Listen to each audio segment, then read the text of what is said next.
The Enchanted Truth by Pops. A mother's memory in a sunlight attic above the garden filled with singing daffodils and charmed wind chimes. A woman sat alone with a wand in one hand and a faded photograph of the other. It was a picture of three laughing boys, Reggie, Leo and Percy, taken on their first day at Hogwarts. She smiled, but not all the way, because deep down she remembered something else, something forbidden. Once, long ago, she had stood face to face with Voldemort, and he had spared her. Her name was Mummy, a healer, a seer, and a keeper of old blood, the protector of her line.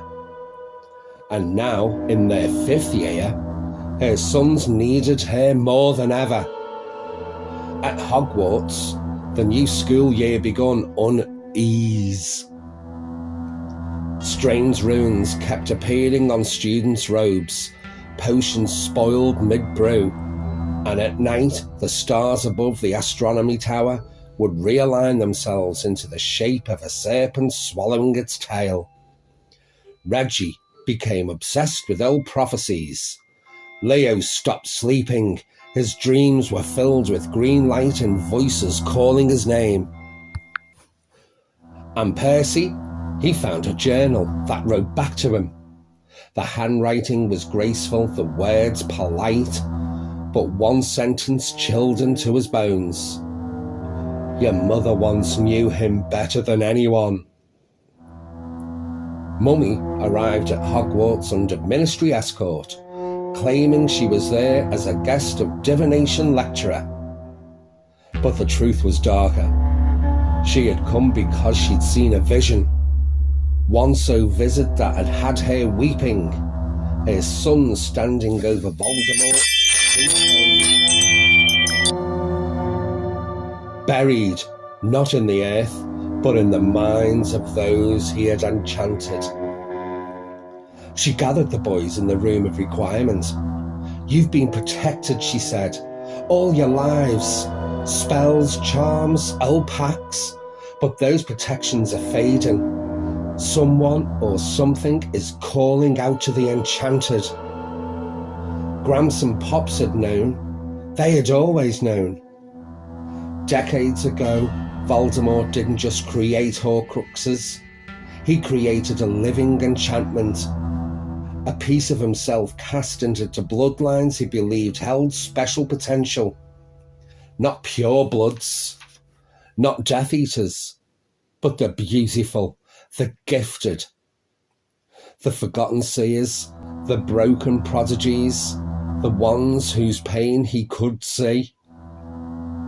Mummy had been one. So had a few others, long dead or missing. And now her sons, especially Percy, whose mind walked dreams, were waking up to that legacy.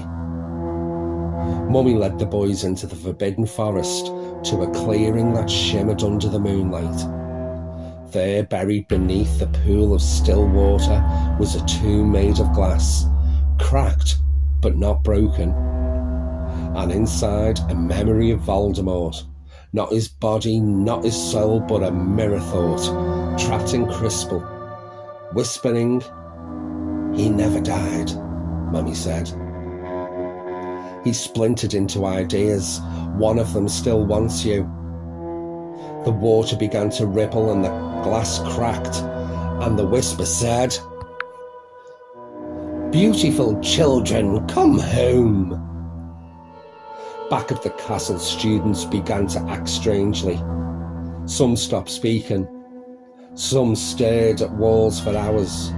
Others chanted at things in the dark, songs with no rhythm, only truths Voldemort believed. The enchantment was spreading through mirrors, through touch, through dreams. Mummy tried to block it, but Gramps reappeared, gaunt, shadowed, holding Pops' staff. It's not just enchantment, Grams said grimly. It's inheritance. He didn't die, he became the idea, and now he's trying to be born again. In one of them. The truth became fire, a secret chamber deep in the ministry's stolen memories, a prophecy hidden in Mummy's blood. From the line of the spirit he shall rise, not in rage, but in reverence, beautiful and broken, enchanted by blood and protected by lies. It wasn't Reggie. It wasn't Leo. It was Percy. He was the vessel, not by choice and not by belief, but by design. And the journal he had been writing in, it was Voldemort's enchantment itself, feeding on his thoughts, teaching him to become the next irritation. Mummy stood between Percy and the rising memory, chanting spells of protection that cracked her own soul. Grams held the old blade of thought splitting. Pops laughed once and said, I always knew I'd be the pretty one.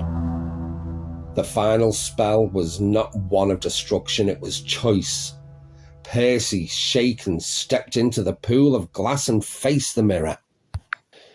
You are me, the memory whispered. Let me show you the world as I saw it, raw, perfect, and under your control. But Percy, tears in his eyes, raised his wands and cast it into the water. I am not you. I am the one you couldn't break. The enchantment shattered and the tomb cracked. The glass melted into light. Voldemort's last echo screamed as it dissolved into the stars.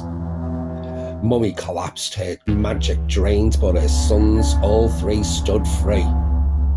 Grams put his hand on Percy's shoulder. You've done what none of us could.